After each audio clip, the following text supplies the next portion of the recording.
Welcome to Drive-Thru, the podcast of AutoIndustriya.com. I'm Eric, editor-at-large. And I'm Vince, editor extra-large, and very jealous of Eric's DJ voice. I like that he has jokes right at the beginning. This is the second podcast, but officially, this is the first time we're giving it a name, all right?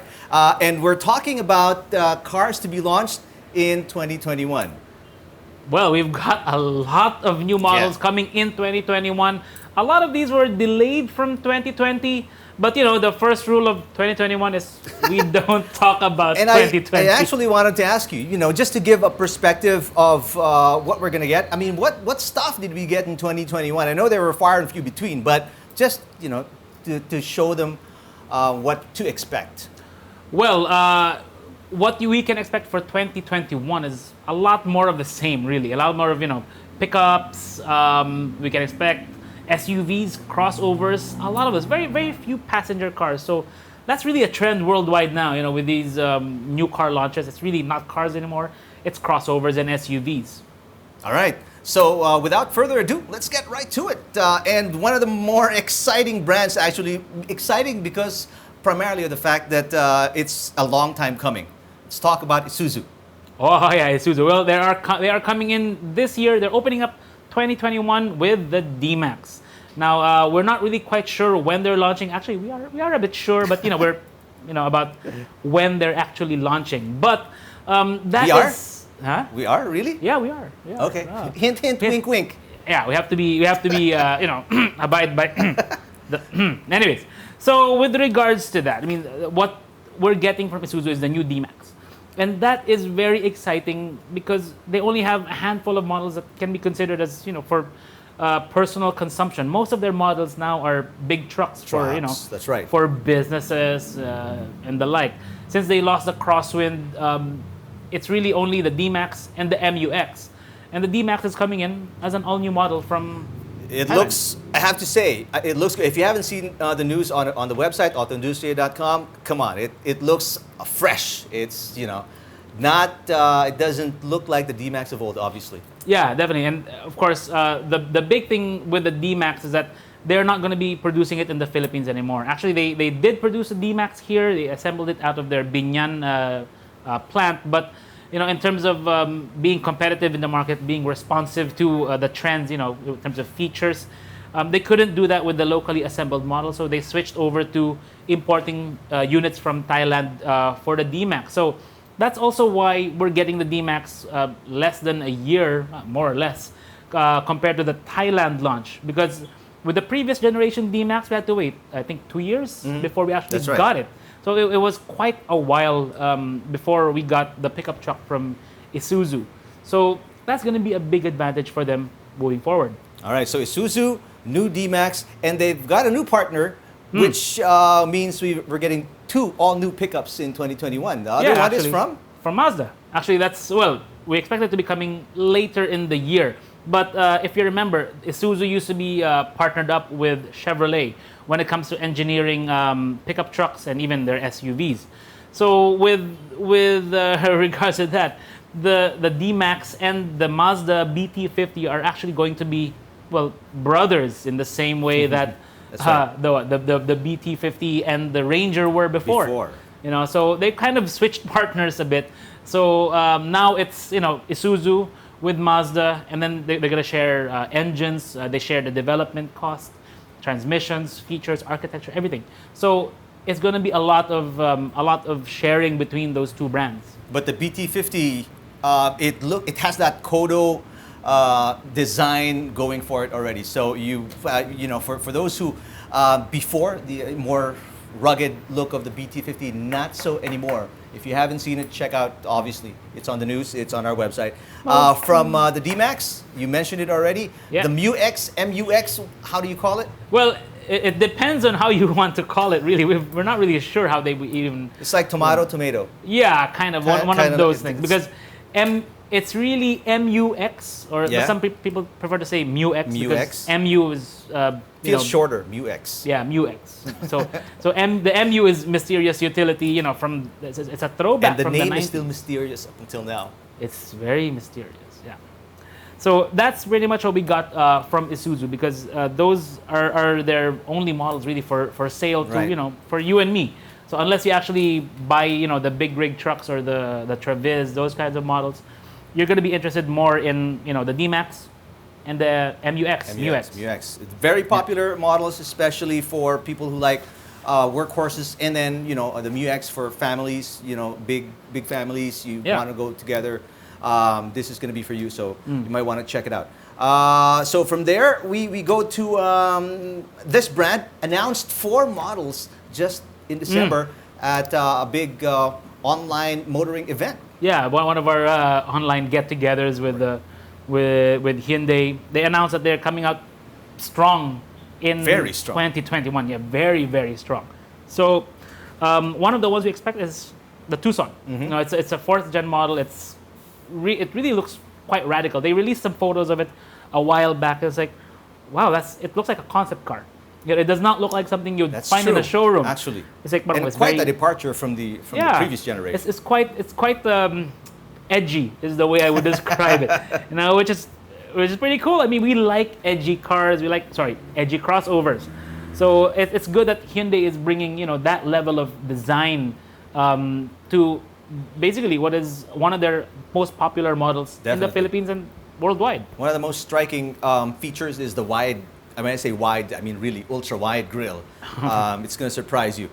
So from the all-new Tucson, there's the facelift of the Santa Fe. Yeah, that one is something we can also expect this year. Of course, being a facelift, we can't really expect too many feature changes, but it's going to be an adjustment of of a lot of the features. So I think what we have is new lights, new touchscreen infotainment. Those are the things we can normally expect from any model upgrade or facelift. In the market, we also have, I think, the Kona. Kona is also the Kona, facelifted. yeah, the Kona facelift coming in this year. That is going to be really important for Hyundai, because the B segment crossover, that class is becoming very vital in this market. Right. Because everyone, if everyone who was previously shopping for an Elantra, for a Civic, they want to move into something like The a crossover level, right? Yeah, And crossover. not everybody can afford the Tucson. Not everybody can afford your Santa Fe. So. Yeah, but and you really only need a little bit of extra ground clearance, different look, and it tends to sell well. But the thing that we are very excited for is probably something we shouldn't really be excited for, because it's really a lot of. It's exciting. It is exciting, yeah. A lot of people like it. Yeah, but it's not for It's not sexy exciting. Yeah, it's not sexy exciting. It's not for us to have unless you have a huge family. Yes, we're talking about the all new Star X or Grand Star X when it comes into the Philippine market. As you know, I mean, we are very much a van market. We are very receptive to vehicles that have more than 7 seats. It's true. Because Why is that? I don't know, big I families. understand the crossover and the SUV. UV Express, practical. I mean, the desire to go on road trips with the whole family. You go to the mall. Of course, not during this pandemic, and we hope that all of you are staying safe. We are but socially we are distancing on the second podcast. We've been, of the show. tested many times, but with regards to the Star X, it's the model that made Hyundai's name. That's true. In the Philippine market. Agreed. There is no question about that. It wasn't Accent, it wasn't Getz or Eon. It was Star X that built, how the reputation of Hyundai in the Philippines. So that this 3rd gen model, I mean, we still haven't seen what it looks like. It's still Not covered at all. up. It's covered up, spy shots and all that. We did see the tail. They didn't cover that up. It's a flatter tail, larger windows. That's all we can say, and that's all you'll be able to get as well, even if you go to the website. We'll see if it actually comes in by the end of the year. It may even be a 2022 model, but hey, we'll find out later on what's gonna happen. That's right. Vince was talking about extra large earlier. We've got some extra large offerings from Chevrolet. Super. Well, yeah, I mean, Chevrolet in 2021, Chevrolet Philippines, they're going very, very big. And by big, we mean Tahoe and Suburban. So TCC, CCCI. That's three C's. Three Just C's, yeah. TCCCI. CI, that's right. Did I say it right? Yeah. They're going big with the Tahoe and Suburban. These two. And these two, these are big models in itself, but they just got bigger. Yeah, they just got bigger. Both of them. right? Because I mean, the Suburban is really the top dog, the big boss. And then you have the Tahoe, which is the somewhat smaller, but not really that much smaller. Yeah, small is relative when it comes to the Yeah, Tahoe. small. It's like it's like you go from double XL to just XL. Exactly. So it's still XL. But overall, I mean, we can talk about the new features, the new comfort, the new suspension of both Tahoe and Suburban. But the thing we're really excited about is that there is a chance. How slim of a chance? We're not sure yet, but in the U.S. market, they are offering both of these vehicles with a turbo diesel. So if it's a turbo diesel, I mean, as you know, Tahoe Suburban, people look at it and think, oh, it's just guzzling gas. But if they offer it with the diesel, yeah, the DuraMax diesel, that's the same branding you find on the Colorado. Yeah. Actually, that's where the name DMax comes from, DuraMax. So, but of course, with Chevrolet's former partner, Isuzu. But we've also got a few more models coming from Chevrolet, one of which is the C8 Corvette. So we are really waiting for that. We know they won't sell in great numbers, just like the Tahoe and Suburban. I mean, these are not what we call volume sellers in the Philippine market, not like over in the US. They sell tens of thousands of these vehicles. But for us, these will be a few. So what we're really keen on seeing from Chevrolet is what their new direction is going to be in terms of a brand, in the Philippines, because a lot of the Chevrolets in ASEAN actually packed up. They closed up shop, because the factory in Thailand has been sold to I believe Great Wall. So that means the end for the Trailblazer and Suburban from Thailand. So we're keen on seeing which way they're gonna go, because the only logical. You mean where they're gonna come from to bring it here? Yeah. Okay. Where they're gonna go to get new models for us, because especially when it comes to the volume models, that's going to be the key for TCCCI. So be careful. Yeah, we have to be careful. So we'll see. We'll see how it goes with Chevrolet in the future. But we're only seeing right now they're gonna go to the mainland. All right. Now we talk about Morris Garages. These guys, their models, their cars are pretty popular. And do you see that changing with the way they're going? They're going with a mid-size SUV here. Yeah, well, they're launching the RX-8, and no, it's not a Mazda. it's the MG RX-8. Now, as you know, the mid-size segment is also very popular Extremely. in the Philippine market. We're talking about things like Fortuner, Montero Sport. Right. So the RX-8 is different because we normally don't see truck chassis, like ladder frame chassis vehicles from MG, in the Philippine market. We see crossovers a lot, but we don't normally see, ladder frame truck style, chassis from them in our market. So this is going to be a breath of fresh, but albeit old school air. And I think that's going to appeal to a lot of customers in our market, really. So it's a bit boxy, the styling, more rigid look, but like what Vince said, I mean, it's a fresh offering from MG. So who knows, right? And they're now catering to the 7-seater SUV market. Yep, that's going to be important for them. I mean, if judging by how many we're seeing on the road, MG is winning over customers. You know what I mean? A lot. I mean, they shot up the rankings in terms of market volume in the first year of operations. So even we were surprised at how well they did. So this one could take them even further in terms of sales and market presence in the Philippines. Then we have, of course, MG as a brand. It's produced in China by the Shanghai by SAIC, really. And another brand here that is also supplied by SAIC is Volkswagen. Yes, correct. I pronounced that correctly. It's technically how you say it. Yeah, Volkswagen. So they're coming out, I think, with the Santana this year, a new look Santana. Refreshed. Yeah, that's going to be important for Volkswagen as well, because they in terms of offering affordable models. That's what they were really going for when they made the big switch. And they were with successful. SAIC. Yeah, they were fairly successful in terms of converting new customers Right. to accept really their new model lineup. It wasn't easy for them. It really was, because it's a completely different branding. But they're actually gaining market share in terms of overall sales with models like Santana, La Vida, Lamando, and of course the Tiguan, the new Tiguan that they have. So that's going to be interesting how they Right. take on the new Santana in our market. What to expect? Bigger 16-inch alloy wheels, updated headlights, taillights, maybe even a power moonroof. Plus, they may replace the old 1.4-liter engine with a 1.5 more fuel-efficient, more environmentally friendly engine. So that's something to look forward to. Yeah, of course, and of course, if we're still looking at the SAIC brands under Ayala Corp, that would be also Maxis. And Maxis is going for a large compact crossover. They call it the D60. D60. And they confirmed it with us just a few nights ago. A few nights ago. Yeah. That's right. They're pretty proud about it too.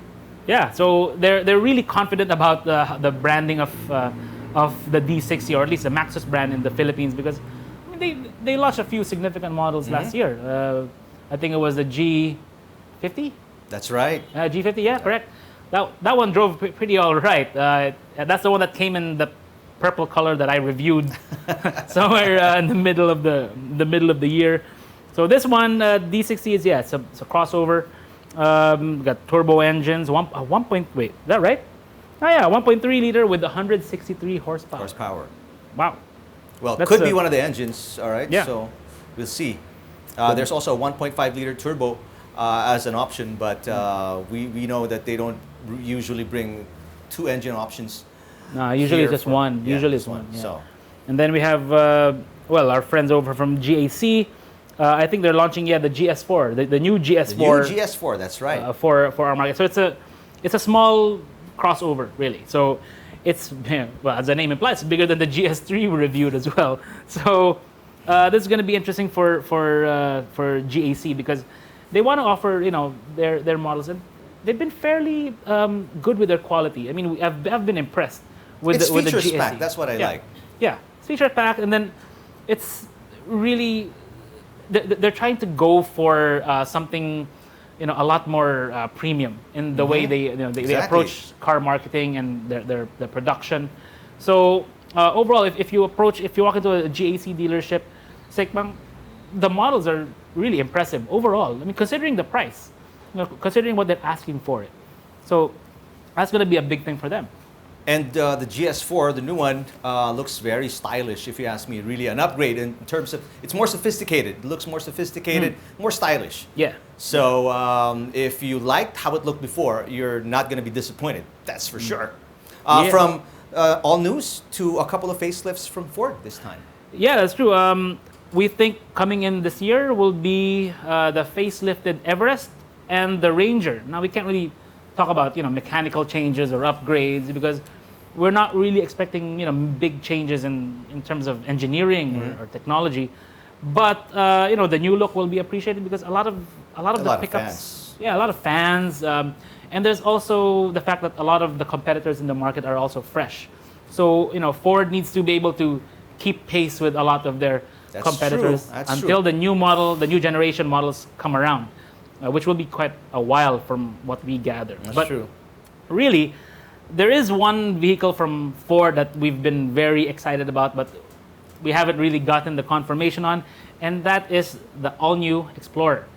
Now, the Explorer is, as you know, it's a North American unit. Ford calls it the NABU unit, N-A-B-U. So that's not a... He just made it up. No. Well, we'll see. Who knows? Anyways, but the Explorer is really... you were saying earlier it was supposed to have been last year, right? But it didn't push through. Yeah, well, but they did launch the two big ones, like the F-150 Expeditioner launched last year. They did, yeah. But the way we were estimating it was that the Explorer was the all-new Explorer was launched in the U.S. I think it was 2019. So we were expecting it maybe come in after a year, but it didn't. We did get hit by the pandemic. Production stopped. Operations stopped, and then sales, kind of stopped for a while. So it kind of set everyone's plans back quite a bit. So, from our estimation, conjecture is that the Explorer should have been 2020, should have been only Ford will know. Is it will be or maybe? Maybe. Maybe 2021? Who knows? Who knows? So we'll see if it comes out this year. But yeah, that's quite an exciting lineup for Ford For sure. moving forward. For sure. But when it comes to the Everest and the Ranger grill, really new grill. It's going to be blacked out wheels for the Ranger and a few other changes for the Everest that I'm sure a lot of the fans are gonna like. From Ford, here's another brand that was fairly quiet in 2020, but looks to make a splash in 2021. Oh, they're opening 2021 with a bang. They are going full on this year because. How soon is this bang gonna be? Oh, and by the way, we're talking about Nissan. We're talking about Nissan. I haven't mentioned it's Nissan that. Seems like you know something I don't. How soon of a bang is this gonna be? Oh well. First quarter. First 2Q? quarter, yeah. I think first quarter they're opening it up. They're really opening it up. You heard it from the man. First so, quarter. one of course, we can't tell some of the timing of some of these models, but we know a lot of these are this year. Sometimes some are even as early as first quarter of this year. There you go. So, one of the ones that we think will be one of the first will be the new Navara. We're not quite sure when, but it will be soon. So this one gets a new look. It looks no more really, V-motion grill. Yeah, in a matter of speaking, yeah, but they've kind of moved forward in terms of their all new, their look. Not an all new look, but their look. Yeah. They move forward with it. So that is going to be a big thing for Nissan, which, well, I mean, I got a Navara last year, but no regrets. The new model. He wants to swap it up. Yeah, we can trade in. Anyways, so another one we're looking forward to is the new Terra, the facelift. Right now, we're still seeing the Terra models, the one they revealed abroad. Mm-hmm. So we expect it to be renamed Terra for our market. So we're still waiting on the final look of that, but we don't expect it to be delayed because it's such a big volume seller for Nissan. I mean, they made up a lot of ground in the last 2 or 3 years. Mm-hmm. And then we have what else? The Kicks. We have the Kicks. Okay. So now for those unfamiliar, Kicks is basically going to succeed the position of the Juke. Because the Juke is not, well, when they launched the Juke, or at least the all-new Juke, when they revealed it, they did mention that it's not for our market. It's more for Europe, I think Japan as well. But with the Kicks now being produced in Thailand, that's going to be actually quite important. Because the Juke, as many of us know, I think it was produced in Japan. Mm-hmm. So the Juke being a Japan-made unit, it was a bit, it couldn't take advantage of JPEPA because the engine was small, so they had to kind of be creative with the features and everything, right, to get the price down to where it's supposed to be. With the Kicks, we think they can offer it, well, if not the same price, but same price, similar pricing, but with more features, maybe even including the e-Power version. Right. The Nissan's hybrid, mild hybrid. Yeah. Well, it's a strange thing, the e-Power system, because it's technically electric drive, to the wheels, mm-hmm. but it does have a gasoline engine, generator. So that's going to be interesting how they bring that into the Philippine market. So from the e-Power though, they're going to go all electric power. This was supposedly out 2020. I mean, we were hyping it up 2019, early 2019, but obviously, what happened in 2020, so got pushed back. Is it coming out eventually? We're talking about the Leaf this year. Yes. I actually drove the Leaf last month. So we drove it around EDSA and Rojas Boulevard, R10, that area, tested out, the mileage. So it was really interesting. I mean, driving something really, really quiet. In terms of range anxiety, not so much. There are a few 300 plus, right? Yeah, 300. But in terms of real world traffic, Metro Manila, like heavy traffic, and of course we were stopping and shooting and everything, we're getting around 200.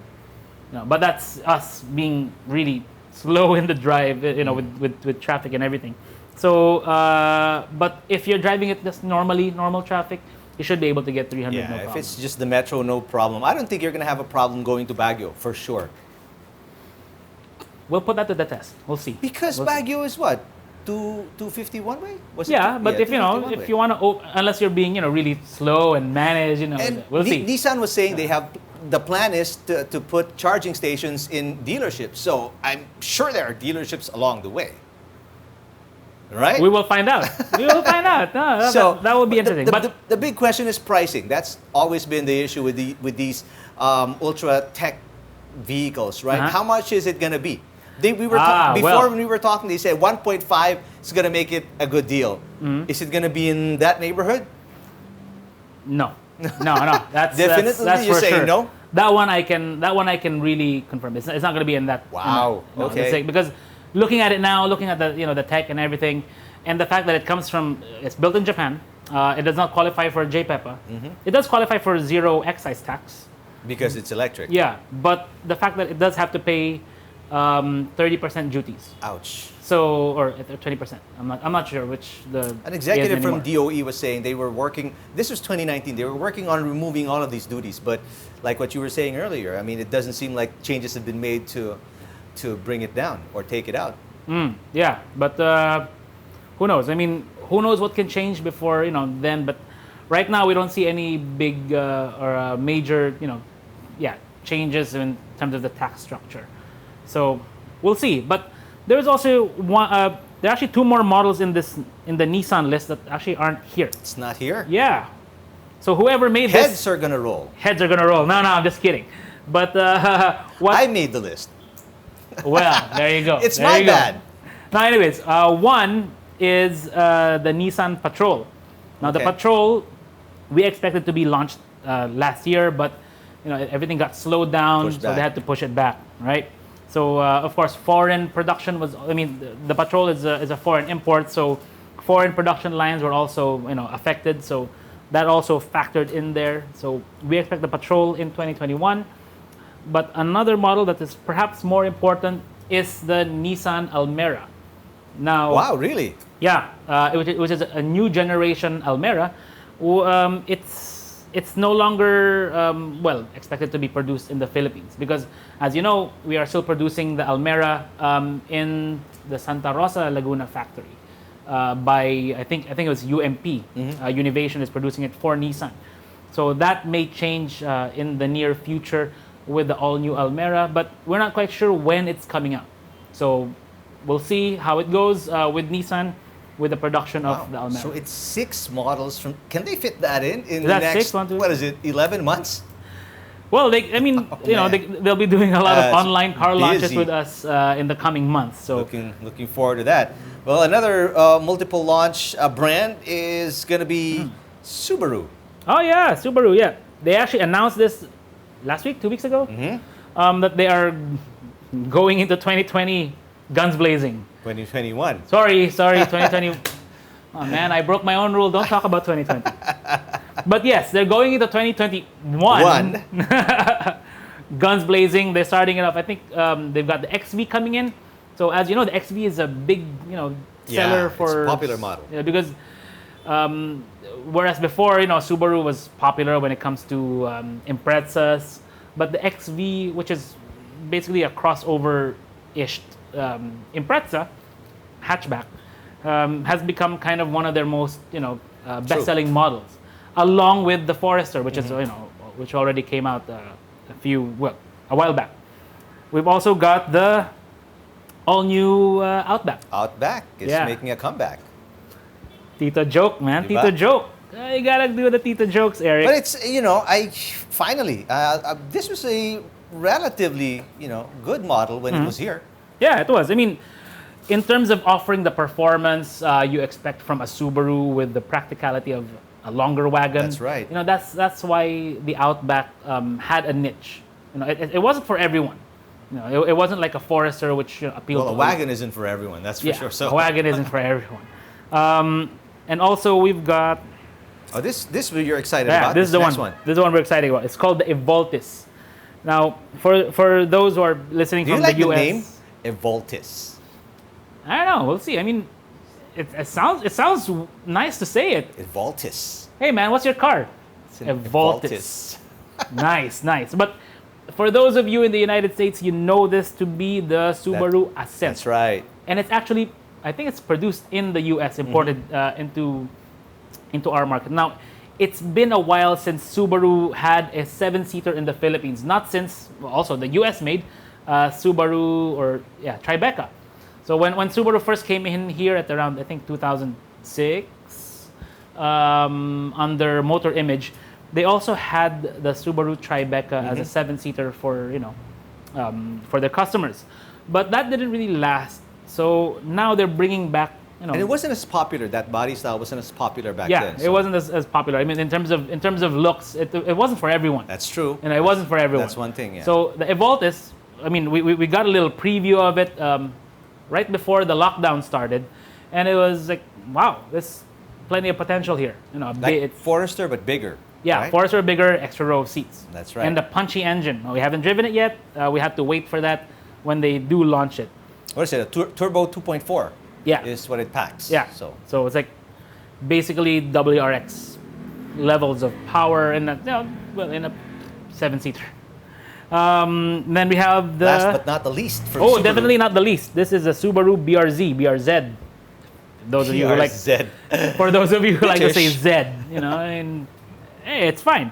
But this one is a new generation of the popular sports car. Right. Not just from Subaru, but from Subaru and Toyota. So the Toyo Baru twins are coming back.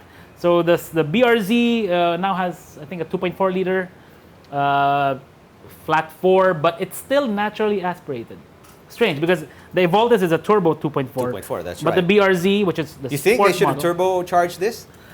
In terms of overall power, I mean, if they could. It's going to put out 230 and 250 horsepower and torque. Yeah, but it'll be interesting because not kind of putting a turbo on an engine kind of changes the driving dynamic of it all. So if they did that, it might not be as well. It might change the driving dynamics. The dynamics of everything. So if you want absolute performance, you can turbocharge it yourself. But in terms of overall driving balance, yeah, it might be nicer to have it naturally aspirated. As is. So then you also have, now we seg on to Toyota. But my question is this because you mentioned the Toyo Baru connection, the 86. So is this what the 86 fans of the brand, of the model can expect as well? I mean, because they're from one sort of vein. Well, it makes sense. It makes sense that they do it that way because, a lot of the car companies now, they're doing what we call sharing. They're sharing R&D, they're sharing costs. They're doing joint ventures and mergers, so they can split the cost. Right. They can split the cost of developing a car because it's really expensive to, of course, to produce and develop. Pay all the engineering salaries, the testing. So if you can produce 2 models, one for let's say, if you and I team up, we produce 1 car each, but we share the testing of the car. That would be a lot cheaper. Right. No, it would be a lot cheaper overall. And then you also share the parts and the engines, transmissions. That's how you make everything more affordable for customers. I mean, imagine if Toyota or Subaru did their own sports cars on their own. Well, it's going to be a bit more expensive, and that's not going to be great because these are affordable sports cars. So, and it's great that they were able to keep them affordable. So what's good for the fans, for the buyers, for the market, you at least have an idea of what the 86 is going to look like when it comes out. So that's what happened before. That's what's going to happen now. And surprising this time is that Subaru was the one that launched first. That's true. Toyota. They were the second one before. They were the second one before. Now it's the other way around. No. But yeah, it also brings us to Toyota. Of course, the 86 is coming, but we don't know when yet. No idea. But the more important models from Toyota is, well, for one, they're launching, I think, the Yaris, the new Yaris, sometime this year. This is all new. I think it was launched February, the 2019. that one, it's an all new. Yeah. So we can't wait. I mean, So there's that, and then we also have an updated Innova. That's right. Which is going to be important because, as you know, the Innova is locally assembled. So for it to come here and then finally offer customers with an updated Innova. I mean, they've been updating it for a little bit over the last 5 years. It's been in production in the Philippines, so and it's an important model, so rightfully so. definitely one of their volume drivers, it contributes to our GDP whenever they roll one out. Whenever they roll one out of the factory. Can't disagree with that. Can't really disagree with that. So that's how important something like the Innova is to us. So yeah, we have that. We have Yaris. One thing that is actually key for Toyota is that they're making a change in terms of what do you call the Gazoo racing, the GR models. More GR models coming in? Yeah, there are more GR models coming in. So now, for those who aren't familiar, think of GR as like TRD. So they're going in that direction now. They're rebranding. Yeah. Their sport sporting models. line. Yeah. Yeah. As instead of TRD, they're going to use a bit more of GR. So GR stands for Gazoo Racing, which they've won several races abroad, many races, including Le Mans, endurance championships, rallies, and the like. So Toyota is now going to make GR more known wherever they are in the world, particularly in the Philippines as well. So we expect more, GR Sport, meaning they're going to GRize models. GRize. It's an ugly term. Forget it. But yeah, GR it's gonna be like TRD in terms of sport. Like having body kits, better wheels, better look, sportier. Sportier.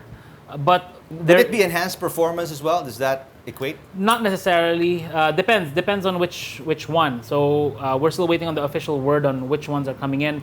But one thing we can tell you is that there is a bona fide GR model coming in. No kidding. Because the first GR model was the Supra. Hence GR Supra. So it's a bona fide, high performance Toyota. Yeah. So it's the only version really that we have. But now they're coming out with the GR Yaris. So this is going to be the second GR model. Yeah, the second GR model that is coming to the Philippines. Some of our Thai friends, Malaysian friends already drove the GR, and we're very envious of them. Was it a thumbs up? Oh yeah, it was a thumbs up for them. But we're seeing more of. It's good that Toyota, Akio Toyota in particular, is really driving the fun for Toyota. I got a quote here. He says he drives a Yaris as an everyday go-to car. This is a quote. A Yaris is my everyday go-to car, he says. As a master test driver, I think it's better to set my standards with smaller cars. So if he can make the drive of the Yaris feel awesome, then, who are we to judge and say? Oh, we can judge. That's what we do. I mean, we put a lot of the cars they engineer to the test, see if they actually really, stack up in terms of what they intend to deliver. And Toyota was one of the guys responsible for the Supra, right? And the 86 and the way they drive, right? Yeah. So there's an interesting story on that from the chief engineer himself, which we got to talk to 2 years ago. So, but we're not going to give you that full story. But really, the long story short is that with Toyota, they're really changing, from where they were 20 years ago. What's the most exciting thing you drove today? It's not really a Toyota back then. Now it's getting a bit better. We're seeing more excitement in their cars. We're seeing the influence of their motorsport activities. It's really a lot. It's changing it from everyday family cars, practical family cars, to something enthusiasts will love. That's why they say fun to drive, right? Yeah, they've been bragging about that, and it's not a line. They really are working on it. And Akio Toyota isn't kidding. I mean, for me personally, even when it comes to reviewing cars, I find that a cheap car, an affordable car that can drive so well, is a greater achievement than an expensive car, a supercar that drives also well. Because it's the constraints with an affordable car are much more stringent. So for you to be able to deliver something that's exciting is honestly a greater achievement than a supercar. Definitely. And on that note, we end the list 26, maybe 28 for those who are keeping count. I think there were more than that, maybe 30 something. Yeah. Again, the disclaimer is, not all of these. We're sure may come out. Some may get pushed back again. Who knows? I mean, we're only into the second week of 2021. We know a lot of. Hey, I did say 2021. That's right. Yeah, but. We're only into the second week of the year, and it's already proving to be very exciting in terms of what we can expect in the first quarter alone. Now, Yes, you're right, Eric. A lot of these things can get pushed back depending on how, time goes and how the pandemic. Again, we hope you're all staying safe, but right now the industry is trying to recover from a very difficult 2020. So hopefully these new models can help them do that. And that's why we're here talking about what's going to go on, because we're going to talk about a lot of the issues of the auto industry with our new podcast called Drive-Thru. Drive-Thru. Right. So we're gonna change it up, see what we can bring out from our contacts in the industry. We're gonna invite a few, maybe even from government or from the industry or from the dealers, depending on what our topic is for the next coming podcasts. That's right. So that's it. If you like what you see, please subscribe and like and follow our channels right below. Yeah. Thanks. Be safe, guys. For Vince, I'm Eric. This has been Drive-Thru from AutoIndustriya.com.